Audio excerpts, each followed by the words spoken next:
Bismillahirrahmanirrahim. Assalamu alaikum students. I hope so you'll be fine. Today is 7th September 2020 Monday and your diary is exercise question number 1 plus 4. जो question number 4 है उसका part 1 से 4 हम लोग करेंगे. So open your book page 97 and let's start your lecture. तो book page 97 पे आप लोगों का क्वेश्चन नंबर जो 1 है वो है right proper term word against each statement. आपको कुछ स्टेटमेंट्स उन्होंने दी हुई हैं और उसके अगेंस्ट आप लोगों ने या एक वर्ड लिखना है या फिर कोई भी टर्म राइट करनी है. तो यहाँ पे उन्होंने दिया हुआ है wheel and axle pulley gear. Wheel axle pulley और गियर ये सारी की सारी क्या है? ये सारी की सारी हमारे पास सिंपल मशीन्स की एग्जांपल है. तो यहाँ पे अब क्या हम राइट करेंगे? Simple machines. नेक्स्ट है two or more gears working together. हम लोगों ने पढ़ा था जब दो या दो से ज़्यादा गेयर्स आपस में मिलके काम करते हैं तो वो गेयर ट्रेन या फिर गेयर सिस्टम बनाते हैं. तो यहाँ पे हम क्या राइट करेंगे? गेयर ट्रेन या फिर गेयर सिस्टम. नेक्स्ट है a grooved wheel which moves around an axle. एक व्हील जिसके अंदर ग्रूव हो, एक कैविटी हो, उसको हम क्या बोलते हैं? उसको हम पुली बोलते हैं. तो यहाँ पे क्या राइट करेंगे? पुली. नेक्स्ट है help to rotate object faster and easily. चीज़ों को तेज़ी से और आसानी से रोटेट करने में कौन मदद देता है? Wheel and axle. तो यहाँ पे क्या राइट करेंगे? Wheel and axle. उसके बाद है a wheel of a smaller diameter in wheel and axle. अच्छा, अब उन्होंने क्या है कि जिसका डायमीटर स्मॉल होता है व्हील और एक्सल में से, वो कौन सा है? वो व्हील है या एक्सल है? वो एक्सल है. डायमीटर किसका स्मॉल होता है? एक्सल का. तो यहाँ पे हम एक्सल ही राइट करेंगे. नेक्स्ट आप लोगों का क्वेश्चन नंबर 4 है, वो देखते हैं. ये है question number 4. Extend your thinking. इसके हमने 4 क्वेश्चन करने हैं. फर्स्ट है a door knob is a wheel and axle. How does it work. अब हमारे पास एक डोर नॉब है, वो व्हील और एक्सल की तरह वो व्हील और एक्सल है, तो वो कैसे काम करेगा उसको डिस्क्राइब करना है हम लोगों ने. इसका आंसर है the knob of the door is act like wheel. तो जो दरवाजे का नोब है वो व्हील के तौर पे काम करेगा. When we rotate the knob then the axle which attach to the wheel. जब हम उस नोब को रोटेट करेंगे, घुमाएंगे, तो उसके साथ जो एक्सल लगा होगा क्या करेगा?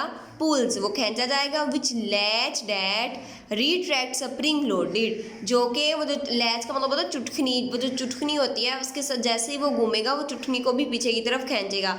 फॉर एग्जाम्पल यहाँ पे देखें, अब मैं कहती हूँ कि ये हमारे पास हैंडल, डोर का हैंडल है जो कि व्हील के तौर पे काम कर रहा है. इसके साथ लगा हुआ है एक एक्सल इस तरह, ठीक है, और ये अंदर फिट है, लॉक लगा हुआ है. जैसे ही हम इसको घुमाते हैं, इसके साथ जो एक्सल लगा होता है ये पीछे की तरफ, ये रिट्रैक्ट होता है, पीछे की तरफ मूव करता है. और जो लैच होती है उसको भी ये जो स्प्रिंग लगा होता है वो लोड होकर वो भी पीछे की तरफ आता है और जो डोर है वो ओपन हो जाता है. या फिर हमने ऐसे घुमा के इसको लॉक करना हो तो ये आगे की तरफ जाके तो लॉक्ड हो जाएगा. तो इस तरह हमारे पास तो डोर नॉब है वो किसके तौर पे काम करता है? व्हील एंड एक्सल की तरह काम करता है.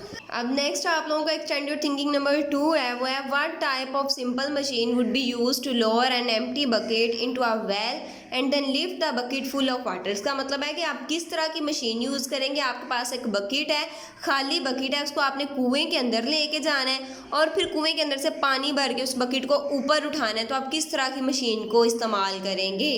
तो ये भी हमारे पास सिंपल सा कॉन्सेप्ट है. तो हम लोग कौन सी यूज़ करेंगे? मोस्टली हम लोग या तो व्हील एंड एक्सल या फिर पुली का इस्तेमाल करते हैं. हम लोग राइट करेंगे व्हील एंड एक्सल और pulley would be use to lower an empty bucket into a well.